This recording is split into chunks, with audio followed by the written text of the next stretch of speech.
देश नहीं झुकने देंगे, जो सच है वही कहेंगे। नमस्कार, मैं हूं प्रशांत चुरहे। आज पूरी दुनिया के लिए सबसे बड़ी खबर ईरान और इजराइल के युद्ध की शुरुआत को लेकर है। ईरान इजराइल युद्ध पर वर्ल्ड ब्रेकिंग यह है कि तेहरान पर इजराइल के हमले में अब तक के 78 लोगों की जान जा चुकी है, जबकि 329 लोग इस हमले में घायल हुए हैं। घायलों की संख्या बड़ी संख्या है, ऐसे लोगों की है जिनकी हालत बेहद गंभीर है और इसीलिए मृत्यु की संख्या बढ़ने की भी आशंका जाहिर की जा रही है। इजराइल के हमलों के जवाब में ईरान ने भी अब जवाबी अटैक करते हुए इजराइल पर 200 ड्रोन दाग दिए हैं, जिन्हें इजराइल ने अमेरिकी सेना की मदद से मार गिराया है। इजराइल के हमले के बाद ईरान ने पूरे देश में इंटरनेट सेवा अस्थायी रूप से बंद कर दी है। उधर ईरान पर हमले के बाद इजराइल पुलिस ने अल-अक्सा मस्जिद परिसर को ही पूरी तरह से खाली करा लिया है। इस हमले के बाद अमेरिका के राष्ट्रपति ट्रंप ने भी ईरान को धमकाते हुए कहा कि परमाणु समझौते का विरोध करने वाले सभी ईरानी कट्टरपंथी मारे जा चुके हैं और आगे के हमले और भी ज्यादा खतरनाक होंगे। ट्रंप ने यह भी कहा कि मैंने 2 महीने पहले ही ईरान को समझौता करने के लिए 60 दिनों का अल्टीमेटम दे दिया था। इजराइल के हमले के बाद उधर तुर्की के राष्ट्रपति एर्दोआन ने भी कह दिया कि नेतन्याहू सरकार पूरी दुनिया को तबाही की ओर इस वक्त धकेल रहे हैं। तो वहीं इजरायली सेना ने कहा कि ईरान पर हमले अभी तो शुरुआत भर हैं, लंबी लड़ाई के लिए तैयार रहना होगा। इजराइल की इस चेतावनी के बाद ईरान ने भी कहा कि हम चुप नहीं बैठेंगे। राष्ट्रपति पेजेश्कियान ने अपनी बात सामने रखी, कहा कि दुश्मन देश को पछताना पड़ेगा जो स्ट्राइक की है इजराइल ने ईरान पर। इस बात के लिए इजराइल की खुफिया एजेंसी मोसाद ने कहा कि ईरान के भीतर हमारे 1000 से ज्यादा एक्टिव एजेंट मौजूद हैं, यानी कि मोसाद ने पहले ही घुसपैठ की बात कह दी है।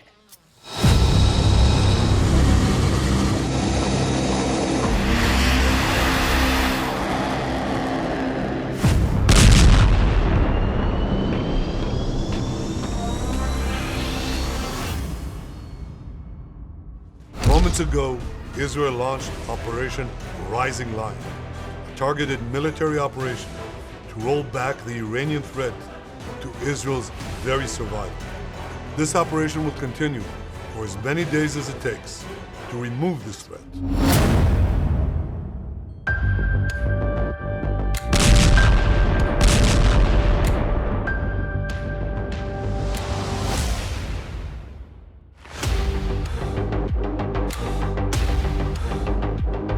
יש חשיבות גבוהה להתמגנות מיטבית, בין אם במרחב הפרטי או הציבורי. עדיפות לממ"ד, מקלט, מרחבים מוגנים במוסדות חינוך ומחסים ציבוריים שמאושרים על ידי פיקוד העורף.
ईरान इजराइल तनाव के बीच एक बहुत बड़ी खबर इस वक्त आ रही है। महज 12 घंटे के भीतर ही ईरान पर इजराइल का एक दूसरा बड़ा हमला हो गया है। इजराइल की वायुसेना का ईरान के सैन्य ठिकानों पर एक बड़ा अटैक हुआ है। इजराइल का ईरान के तबरीज एयरपोर्ट पर भीषण हमला देखने को मिला है। तबरीज एयरपोर्ट के पास ही 10 जगहों पर इजराइल की स्ट्राइक की गई। इजरायली हमले में 20 ईरानी कमांडर्स के मारे जाने की भी एक बहुत बड़ी खबर इस वक्त आ रही है। और ऐसे में आज दुनिया के लिए सबसे बड़ी खबर यही है कि रूस यूक्रेन युद्ध के बाद एक महायुद्ध और मोर्चा नया खुलता दिखाई दे रहा है। और यह मोर्चा है इजराइल और ईरान के बीच युद्ध का, जिसकी आशंका काफी पहले से जाहिर की जा रही थी। ईरान इजराइल के बीच युद्ध दुनिया की चिंता बढ़ाने वाला इसलिए भी है क्योंकि इस युद्ध के रास्ते ही विश्व युद्ध का मोर्चा खुलने का भी खतरा साफ साफ दिखाई देने लगा है। और इस खतरे की शुरुआत आज सुबह सुबह ही हो गई है, जब इजराइल ने सुबह ईरान के परमाणु और सैन्य ठिकानों को निशाना बनाकर बड़े हमलों से कर दी। और इस हमले को लेकर के बड़ी खबर एक और आ रही है। खबर यह कि इजराइल के प्रधानमंत्री बेंयामिन नेतन्याहू और रक्षा मंत्री कार्ट्स ने सोमवार को यह तय कर दिया कि इजराइल ईरान पर हमला करेगा। रात भर कैबिनेट बैठक हुई और सर्वसम्मति से इजराइल की कैबिनेट ने ईरान पर हमले को मंजूरी भी दे दी है। उधर दूसरी तरफ इजराइल के अधिकारियों के हवाले से वॉल स्ट्रीट जर्नल ने एक बड़ा दावा कर दिया है। खबर यह कि ईरान पर ऑपरेशन अगले कई दिनों तक इसी तरह लगातार जारी रहेगा और इजराइल ईरान पर 14 दिन तक हमले की सैन्य योजना की पूरी तरह से पुख्ता तैयारी भी कर चुका है। और इस मामले में इजराइल ने ईरान पर हमले के लिए खतरनाक स्पैरो मिसाइल और बैलिस्टिक मिसाइलें भी इस्तेमाल की है। साथ ही साथ करीब लगभग 200 स्टील्थ F-35 और F-16 विमानों से 300 से ज्यादा बम ईरान पर बरसा दिए, अलग अलग ठिकानों पर बरसाए हैं। निशाना बनाकर के ये बम वर्षा की गई है और इन ठिकानों में 4 न्यूक्लियर साइट्स भी शामिल हैं, एक मिसाइल फैक्ट्री शामिल है, कमांड सेंटर भी इसी में शामिल है। यानी चुन चुन करके इजराइल ने ईरान के उन ठिकानों को निशाना बनाया जो भविष्य में एक बड़ा खतरा उसके लिए साबित हो सकते थे। तेहरान के आसपास ही करीब 6 सैन्य ठिकानों को भी इजराइल ने बुरी तरीके से निशाना बनाया है। इजराइल के इन हमलों में इस्लामिक रिवॉल्यूशनरी गार्ड कॉर्प के commander in chief general Hussain सलामी समेत 20 एयर कमांडरों की मौत हो चुकी है। और यह एक बहुत बड़ा झटका है ईरान के लिए, क्योंकि चुन चुन कर उन बड़े लोगों को निशाना बनाया गया इजराइल की ओर से। बताया यह भी जा रहा है कि IRGC के सभी एयर कमांडर एक अंडरग्राउंड ठिकाने पर मीटिंग के लिए जमा हुए थे और उसी वक्त इजराइल ने यह एक जबरदस्त हमला कर दिया। इसके अलावा इजराइल के हमले में ईरानी सेना के चीफ मोहम्मद बाघेरी भी मारे गए हैं और यह एक बहुत बड़ी खबर है, एक बड़ी ताकत मोहम्मद बाघेरी। वहीं इजराइल की बमबारी में ईरान के 2 परमाणु वैज्ञानिकों की भी मौत हुई है और माना जा रहा है कि जो मिशन ईरान में चल रहा था उसमें यह बहुत अहम भूमिका निभा रहे थे वैज्ञानिक, जिन्हें इजराइल ने खत्म कर दिया है। और इस हमले में ईरान को एक और बड़ा नुकसान हुआ है। इजराइल ने ईरान का प्रमुख परमाणु सेंटर भी अपने इस हमले में पूरी तरह से उड़ा दिया है, जिसे ईरान के परमाणु कार्यक्रम का एक बहुत बड़ा केंद्र माना जाता था। वहीं इजराइल के इस हमले के बाद अब ईरान ने भी तेवर दिखाने शुरू कर दिए। बदला लेने की कसम खाई है ईरान ने अब, और इसके लिए ईरान के जामकरन मस्जिद पर लाल झंडा फहरा दिया गया है। इस मस्जिद पर लाल झंडा फहराने का सीधा सीधा मतलब है बदला, बहुत बड़ा बदला, पलटवार, तगड़ा पलटवार। और इसके अलावा ईरान के सुप्रीम लीडर अली खामनेई ने भी कहा है कि खून का बदला खून से लिया जाएगा। ईरान ने इजराइल के खिलाफ 100 से ज्यादा ड्रोन दाग दिए हैं, जिन्हें इजराइल ने रास्ते में ही मार गिराने का दावा किया। दावा यह इजराइल की ओर से कि कोई भी सीमा में दाखिल ही नहीं हो पाया, डिफेंस सिस्टम ने उसे पहले ही नेस्तनाबूद कर दिया। तो वहीं दूसरी तरफ यह भी माना जा रहा है कि बदला लेने के लिए ईरान अब कभी भी मिसाइल अटैक भी शुरू कर सकता है, बड़ा हमला बड़े मिसाइल से। और अगर ऐसा हुआ तो खतरा इस बात का भी है कि दुनिया की कई बड़ी शक्तियां इस जंग में चाहे अनचाहे कूद भी सकती है और इजराइल ईरान युद्ध एक तरह से विश्व युद्ध में बदल सकता है। और ऐसा इसीलिए भी क्योंकि ईरान का आरोप है कि इजराइल ने इतना बड़ा हमला अमेरिका के सपोर्ट से किया है। दूसरी तरफ अमेरिका ने भी खुलकर मैसेज दे दिया है कि वो ईरान को परमाणु बम किसी भी कीमत पर बनाने नहीं देगा। ऐसा कहकर के अमेरिका ने भी खुलकर के यह बता दिया कि वो किसी के साथ खड़ा नहीं। राष्ट्रपति ट्रंप ने बहुत कड़े लफ्जों में कहा कि ईरान को समझौता करना ही होगा, वरना कुछ भी नहीं बचेगा। एक तरह से यह सीधी चेतावनी है डोनाल्ड ट्रंप की ईरान को। डोनाल्ड ट्रंप ने ईरान को यह सीधे सीधे चेताते हुए कहा कि अगर अब ईरान ने परमाणु कार्यक्रम पर समझौता नहीं किया तो उसके पास कुछ भी नहीं बचेगा। ना उसका अपना देश बचेगा और ना उसकी अपनी विरासत बचेगी।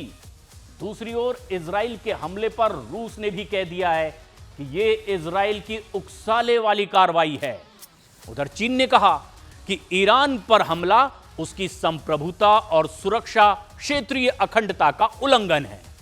उत्तर कोरिया का भी रिएक्शन आया। उत्तर कोरिया ने कह दिया कि वो ईरान को मिलिट्री सपोर्ट देने के लिए पूरी तरह से तैयार है। पाकिस्तान कहां पीछे रहने वाला था। पाकिस्तान ने भी ईरान का पक्ष लेते हुए कहा कि यह इजराइल की उकसाने वाली कार्रवाई है। कई देशों के रिएक्शन। हालांकि पाकिस्तान ऐसा देश है जिसका अमेरिका अपने मन मुताबिक जैसा चाहे वैसा इस्तेमाल कर सकता है। हिस्ट्री कुछ ऐसी ही है और अंतर्राष्ट्रीय कूटनीति में भी पाकिस्तान की स्थिति ऐसे ही समझी जा सकती है कि जिस पाकिस्तान को अमेरिका लगातार आतंकवाद के लिए जिम्मेदार बताता रहा है, अमेरिका ने जिस पाकिस्तान में घुस करके दुनिया के सबसे बड़े आतंकवादी ओसामा बिन लादेन को मार गिराया, अब उसी पाकिस्तान के जिहादी जनरल को अमेरिका ने आर्मी डे के मौके पर बुलाया है। और यह शायद इसीलिए भी क्योंकि इजराइल ईरान युद्ध की स्थिति में ईरान पर हमले के लिए पाकिस्तान एक स्ट्रेटेजिक लोकेशन है और अमेरिका पहले से ही ईरान को ध्यान में रख करके पाकिस्तान में सैन्य बेस मजबूत करना चाहता है। उसकी अपनी स्ट्रेटेजी है। तो उधर दूसरी तो अमेरिका अगर ईरान के खिलाफ जंग में उतरा तो फिर Britain, Australia, Canada, Germany, France, ये तमाम ऐसे देश हैं जो जंग के मैदान में कूदने में देरी बिल्कुल भी नहीं लगाएंगे।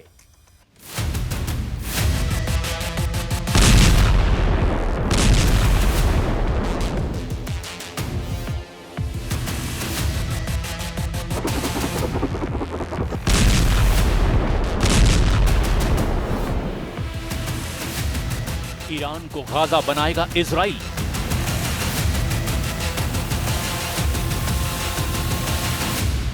इजराइल का ईरान पर बहुत बड़ा हमला। ऑपरेशन राइजिंग लॉयन से ईरान में भारी तबाही। इजराइल पर ईरान का जवाबी अटैक। पिछले 2 महीनों से पश्चिम एशिया ही नहीं, पूरी दुनिया जिस खतरे की आशंका से डरी हुई है, वो इजराइल ईरान युद्ध आखिरकार शुरू हो गया। इजराइल ने सुबह सुबह ही ईरान पर बहुत बड़ी स्ट्राइक की, जिसमें उसने 200 फाइटर जेट से ईरान के प्रमुख सैन्य और परमाणु ठिकानों को निशाना बनाया।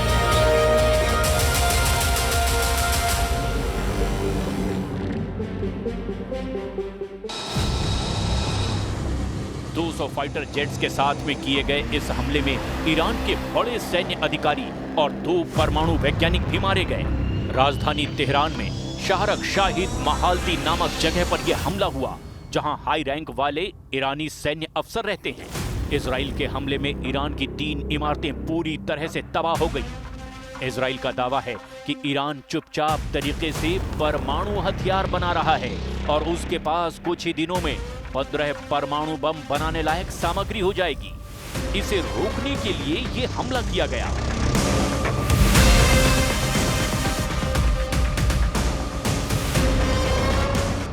Israel launched Operation Rising Lion, a targeted military operation to roll back the Iranian threat to Israel's very survival.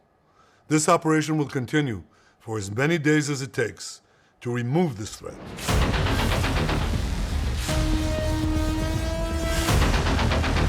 देखते ही देखते पल भर में इजरायली मिसाइलों ने प्रहार किया और पूरा ईरान बेदम हो गया।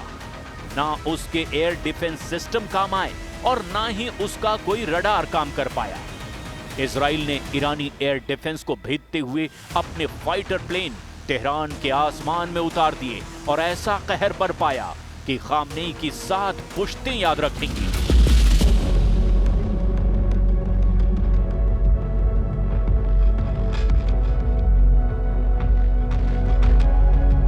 पल भर की बारूदी बारिश ने तेहरान के कई मकान खंडहर में तब्दील कर दिए। इजराइल ने ईरान को ऐसी चोट दी जिसके जख्म आने वाले दिनों तक हरे रहेंगे।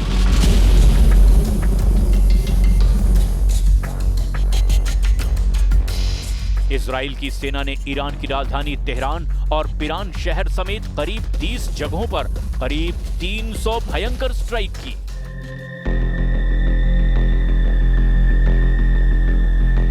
इजराइल की बमबारी से तेहरान में कई मकान खंडहर बन गए।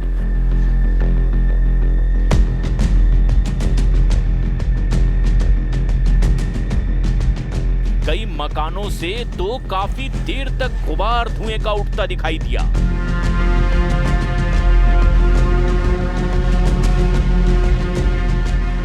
ईरान में मौत की बमबारी में न सिर्फ मकान बल्कि सड़कों पर भी खड़ी कई गाड़ियां तबाह हो गईं।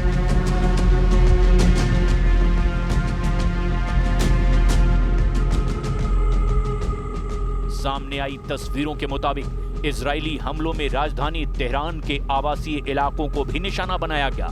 इन हमलों में कई आम नागरिकों की मौत हो गई, जिनमें महिलाएं और बच्चे भी शामिल हैं। तेहरान में जो कुछ हुआ उसने पूरे पश्चिम एशिया को हिलाकर रख दिया। इन तस्वीरों को देखिए। इजरायली हमले के बाद एक इमारत में भीषण आग लग गई।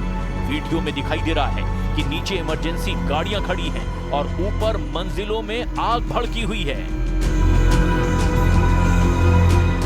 इजराइल के हमले की एक और तस्वीर देखिए।